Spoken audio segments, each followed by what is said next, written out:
This is our third time on the table, by the way, guys.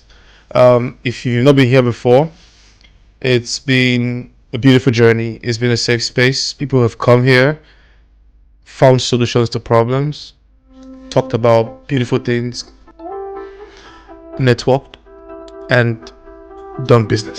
So this table, I officially open this table today in the name of the Father, and of the Son, and of the Holy Spirit. Thank you, guys.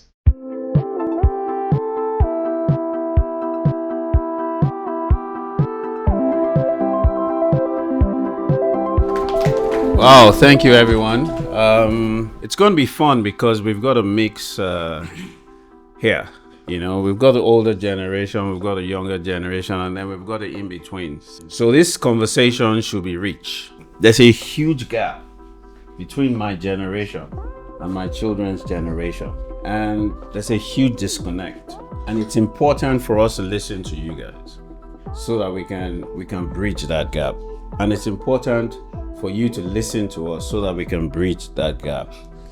There's great value in your youth, in your creativity, in your innovation, in your exposure, your courage and your boldness. But there's also great, value in our own struggles. And one of the things that we didn't do right was we did not share our failures and our struggles with a lot of our children. And life throws you many challenges. Whether it's our generation or your generation, the challenges are the same. How we handle those challenges and how your generation handles those challenges are completely different. So I'd like us to start this conversation tonight talking about our shared challenges and how we've tried to solve them, how we've, experienced bottlenecks and challenges, and what you'd like to hear from us on this side, and we will talk about what we'd like to hear from you on the other side. So let's start the conversations with, shared challenges. What have been your challenges? Religion, your area, and where you come from. And I think that's one challenge that I keep seeing. And your generation, I must say, broke a bit of it because I see a lot of interracial marriages. For me, this is one thing I can take out of your generation, which was a challenge to us. During my time, I'm from the Southwest. To be precise, I'm from Ondo Town. I dare not take a woman from Imo State to my parents to say I want to get married to her. But today you can do that. That was one challenge we had, which they don't today. But there's something else that is there, which for me, I'm still trying to understand. Which is, even though you don't have that, most marriages today don't last. Of your generation, people walk out of it. We've been talking about this for some time. That's what I see in the past few weeks I've come. I've seen colleagues and friends whose kids have a good job, and all of a sudden they don't want to be in a relationship or marriage because they can't take it. They don't have that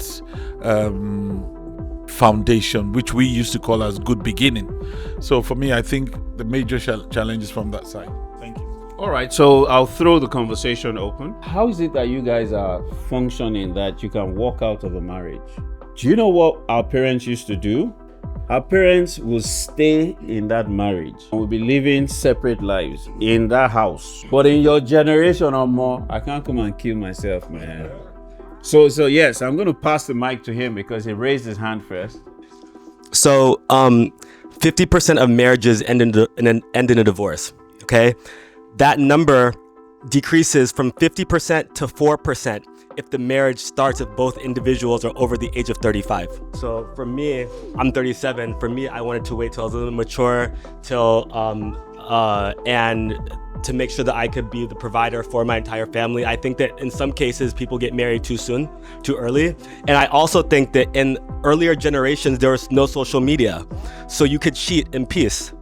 Nowadays, it's social media, everyone's online, and it seems like there's so many options and so many this and this, so many that, that's distracting people. And the last thing I'll say, I think that the idea of the family unit is, we're shifting away from that. We used to have different traditions and different values the last 50 to 75 years. The male-female child created that family unit. That family unit created community. Community creates cities. Cities create states. States create nations.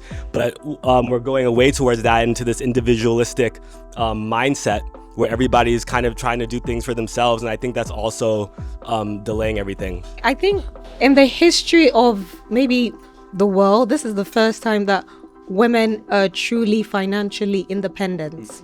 In the past generations, the times of our mothers and grandmothers, they didn't have the opportunity to decide how they wanted to live their lives. In their marriages and out of their marriages, they were sort of constricted to, the marriage institution. A financially independent female has given a lot of women the option to decide if they want to get married, when they want to get married, and to pivot. So if you find that you're married and it's not working for you, you can up and leave. You don't have to be stuck in a situation that's not good for you. In our time, my mom used to tell me that she stayed in the marriage because of the kids, because she didn't want a broken home. But now, the younger people don't feel there's a big deal in a broken home. There should be a mindset rethink, maybe a change of mindset with younger people, because they feel that they can up and leave. I've been married for 24 years, I think you need to clap for me because it's not easy. And then you need to be friends with your wife, with your spouse. Some couples, you see them, they're not even talking on their wedding day. Try yourselves out. Make your wife angry or your girlfriend. Push her buttons. On purpose, yeah. See how they react. Push her buttons so you see how they react. A cousin of mine, I told her, push your boyfriend's button. And she did. But you know what the boyfriend told her? That, if I had a button, I'll break it on your head. And she's like, wow, that's a red flag. So I think the younger people need to be more patient. Find out, make friends with your spouse, because at the end of the day, when the kids are gone, you're gonna be the only ones in the house. First things first, I think this one man, one woman, we are really taking it really seriously. I don't think I'm gonna get married and want to be with other people. I want to be with one woman. But I think how everything has been coined right now has made that so extremely hard that you have to learn a certain level of discipline. And again, I feel like people don't know the people they get married to. People don't take time to study. Like I've said it, if I'm going to get married, I need to be with you for 5 years. Then I will decide. That's too long. I'm scared of this thing. I personally just feel like, rounding this up, we kind of need to take a look at, the formation or like the tenets that marriage has been built upon and see like what's happening, what exactly is the problem. I think whenever there's like an issue in thinking, it's always tied to an issue with teaching, in the sense whereby you can understand why people think the way they do and why they are based on what they've learned. And it's a time where a lot of unexpected events are happening to people. From when we're 16 and you're thinking, and you go to uni, you finish uni, and all of a sudden, I have friends who've lost parents, lost siblings. You're out of job for how long? I guess you can say life is really happening to you. And in that sort of pressure environment, you really begin to see what people have learned and what they've been taught. And what I found from just having different conversations with people is that, particularly when it comes to parents, a lot of people didn't learn like true principles from their parents. Like a marriage nowadays, you don't want to be in a marriage where you don't love the person. So you want to you want to really like the person, be friends with the person, but then on the other end, there's a lack of resilience there, that if this person isn't giving me what I need, I'm just going to step out. And so we keep on seeing a flow whereby there's an inconsistency in what is being passed down. I think it's really important, whether as a parent or even just as friends, to really focus on that place of the information that people are getting. And so like in the different like sessions that I've had, myself and my co-leader, you see that, okay, you don't want to get married until you make a lot of money. Where is that idea coming from? And you find that in that whole place of thinking, it's that they've either through their own personal observation or through social media, they've formed this idiosyncrasy whereby lack of money means failure in marriage. There are definitely women who will say if you have money that you're poor, but that can now not mean that every woman will say that, and there's always a remnant somewhere. There's always a remnant somewhere, because at least in my own circles, I'm very careful about curating the people who I surround myself with, that it's like-minded, we're thinking along the same lines. We definitely need money.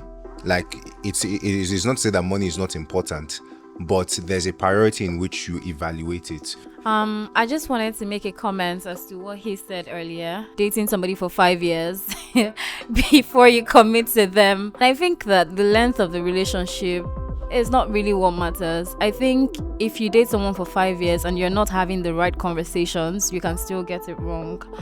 I'm also a very firm believer in, apart from having the right conversations, I feel like people are not having the important conversations before marriage. I think everybody is just in love and then just going based on feelings. I don't think people are having actual conversations and getting to know their partners in real time, right? I think that that's the problem.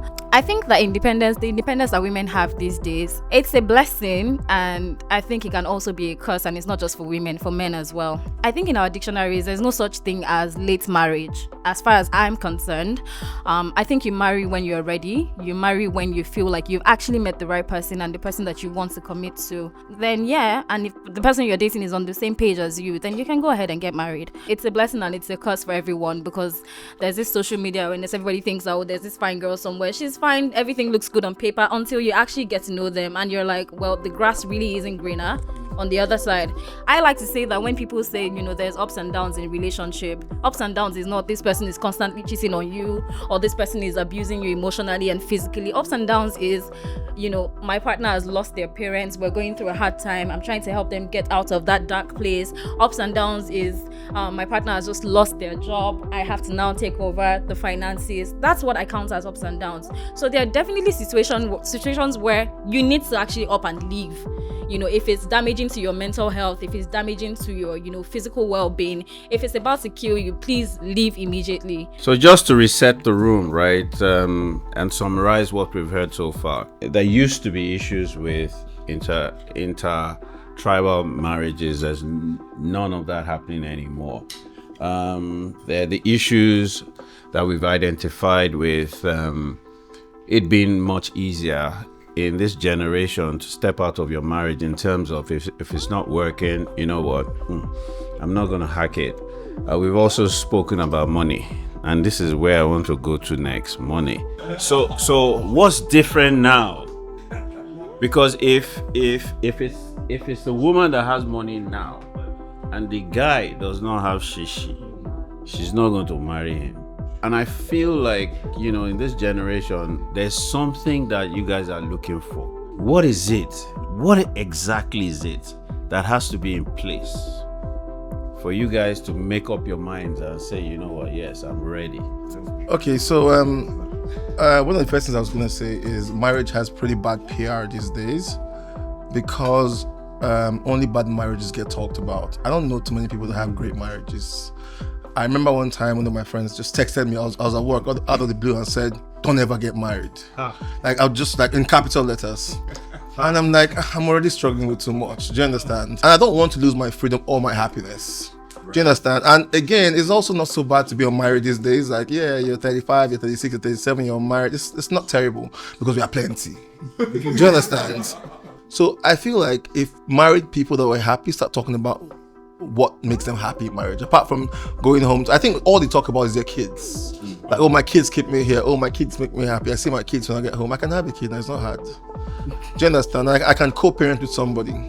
But it seems to be like most of the people in marriages are losing more than they got to gain. And then I think I was reading social media posts. Again, social media, too much information. You just hear some people say like, oh, marriage sweet, now children spoil them.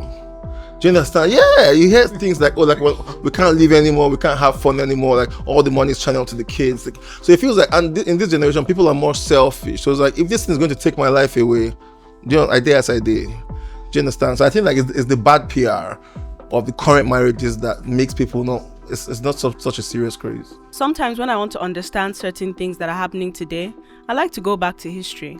And wars did a lot to us as a race. What happened? All the men went to war to fight wars, and they left the women at home running the industries, going to factories, and having to cater for the family. Women realized that they could. The men that came back from the wars after 1945, they either had PTSD, and coming back to take back the positions that they had left women to manage or occupy, it became difficult because some women did not want to go back to washing and cooking and cleaning. And so wars did a lot.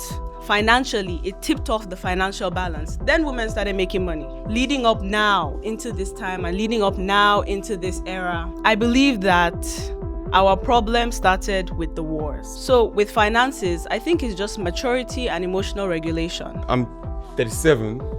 I've been divorced once. I understand how money can influence you to get married and how it can stop you from not getting married. But I think the thing is, there's no perfect time. Even when you're a billionaire, you will not want to do it. If you say you're waiting for money to do it, you will not want to do it. Because when you're a billionaire, you want to have like a couple of them. If you are saying right now, you're comfortable right now, but you don't see it. Let me share something with you. There's no one, and correct me if I'm wrong, that will not want to get married to someone that has the potential, be it man or woman. I come from the school of thought that you need to first respect your partner before you even go into marriage. If you don't respect that person and you think you're in love, you're deceiving yourself. Respect is key. Respect that I have for my parents is what I have for my wife. Once you have that respect for your spouse, then you'll find it difficult to hurt that person. I dated my wife for 9 years. If you look at how we got married and all that, people look at it as, oh, you hit a gold mine if you meet somebody who's rich. And the I'm sorry to say, the young men of nowadays get lazy. They get lazy, they get comfortable, and it's like, look, I can't be stressing myself. I wanted to agree with a few things, disagree with a few things, and ask a question. Some of the things I want to agree with is, the question around what's the biggest challenge with relationships in today's world, right? And the key thing is too much information, right? Because what information does is it converts into intelligence, right? What was intelligence? Applied knowledge, right? So there's back in the day, the older generations, our parents' generation, they were very limited medium of information dissemination, right? So it was either you're reading books, you're speaking to a coach, a pastor, you're reading magazines and newspapers and blah blah blah. But now, in real time, you can consume gigabytes of data coming from different walks of life, coming from people that are broken, coming from people that have no experience, coming from people that are just projecting, their suffering, right? So that's why, like you said, there's a lot of bad PR on marriage. I mean, I think marriage is a beautiful thing for the people that are able to get it right. But at the same time, I feel like if it's not working, you have the right to move on with life, right? So I don't think it's a problem that there's so much divorce. I feel like the bigger problem is the societal decay based off of the kind of information that's existing at scale, especially for our generation. Because for me, I'm millennial, right? But I identify as Gen Z. And fortunately or unfortunately for us, over the past 2 decades, we've been bombarded with so much social programming. Right, we're just trying to survive the MTV days and the rom-com days, and the next thing was Facebook, and the next thing was Instagram. So we're living in a world now where people are not willing enough to suffer for long enough to achieve the life that they want, right? So a year of drought is considered that guy is a lazy bastard, right? And that brings me to one of the things I disagree with, saying young men nowadays are lazy. I think I've been on more flights this year working than I should be as a human being. I haven't lived in my house for up to 7 days in the last 7 months, and I don't think I'm the most hardworking guy. I know people that work harder than I do 10 times over, and they're probably younger than me or the same age group, right?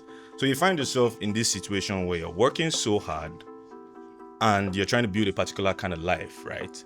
But then there's so much information in your head, in your partner's head or in your spouse's head. Now, you go to seek advice from people, and those people are infected by too much information too, right? So a lot of their opinions are sort of skewed, and there are so many nuances that we get to lose along the way. She said something that was very important as well when she spoke about the war. We're at war with more things than even World War II, right? We are at war with everything. Kanye said we're at war with terrorism, we're at war with racism. Now, there is a huge war between genders, and that war is being fueled by capitalism. Reason being, Instagram, for example, or TikTok, they see the numbers in real time, right? And they know for a fact that if you talk about your happy marriage, it no go blast. You understand? But the moment there is controversy, the algorithm some way, somehow prefers that conversation because there are spikes in the charts, right? And it's happening at scale across different cultures, across multiple religions, across so many different societal classes. You find out that everything that's been talked about on this table, from finances, sometimes the issue might not be you have to be a billionaire, right? But as little as you cannot buy me a phone. What do you mean you can't buy me a phone? You're not a man. There are 7 guys in a DM that are willing to buy her 7 phones. So the level of discipline or self-awareness to reject those offerings. Same way, the guy, there are 7 women in his DM that are willing to go on 7 dates, 7 days of the week. So there's so much access to people. There's too much information that we can't. It's so bad that it's hard for us to even shut it down. Because there are times where, he knows me, we work like, round the clock, right? There are times where I want to shut down social media, but I can't. Because I'm hearing, I sent you something yesterday. Have you seen it?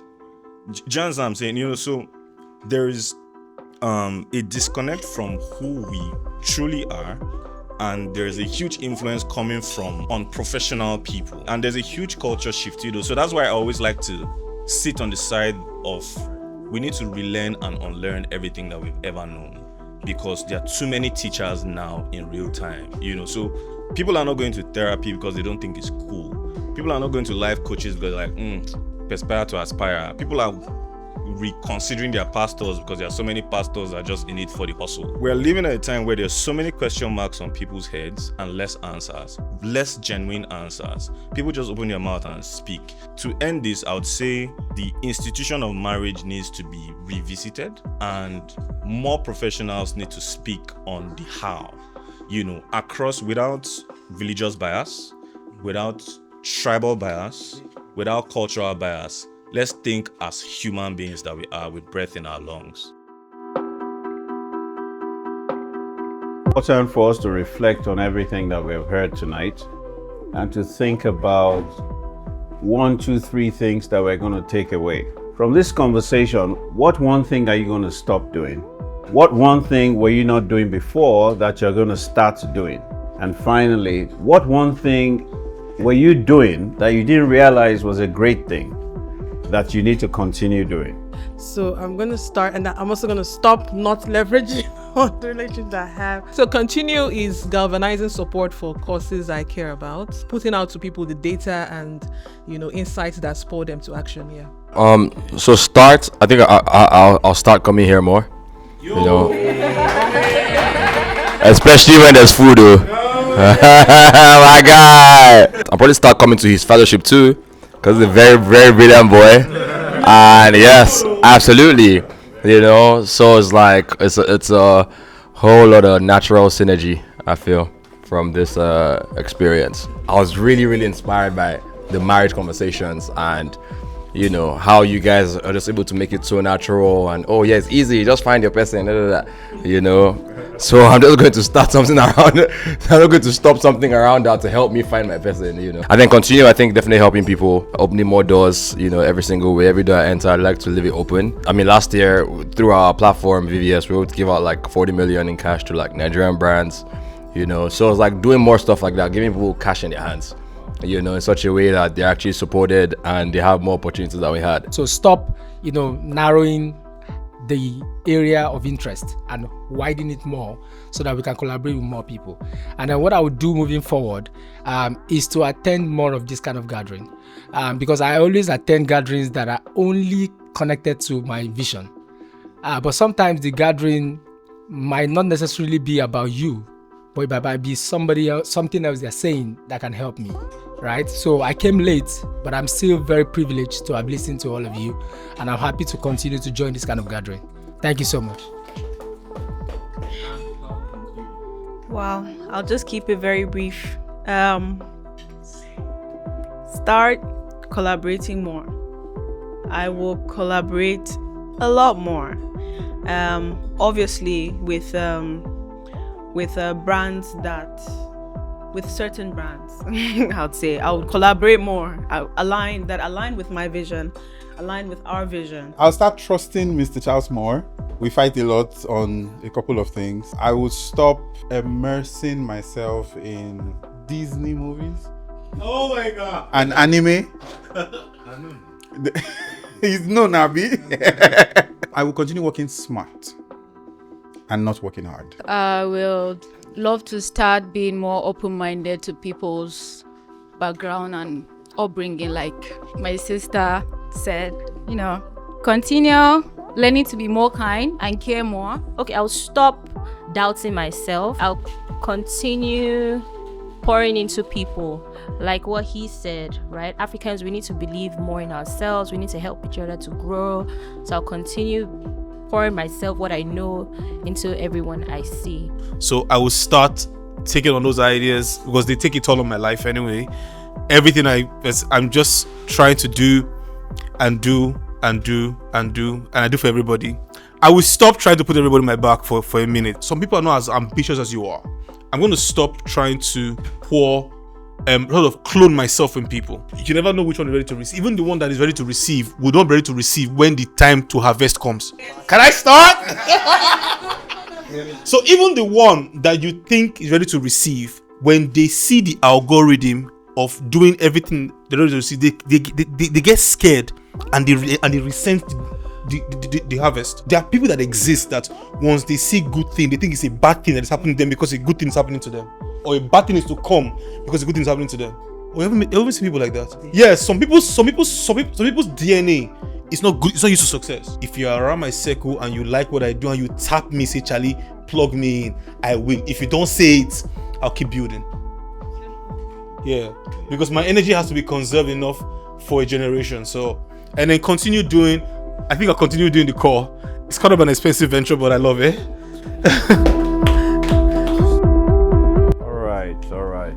All right. So thank you very much, everybody.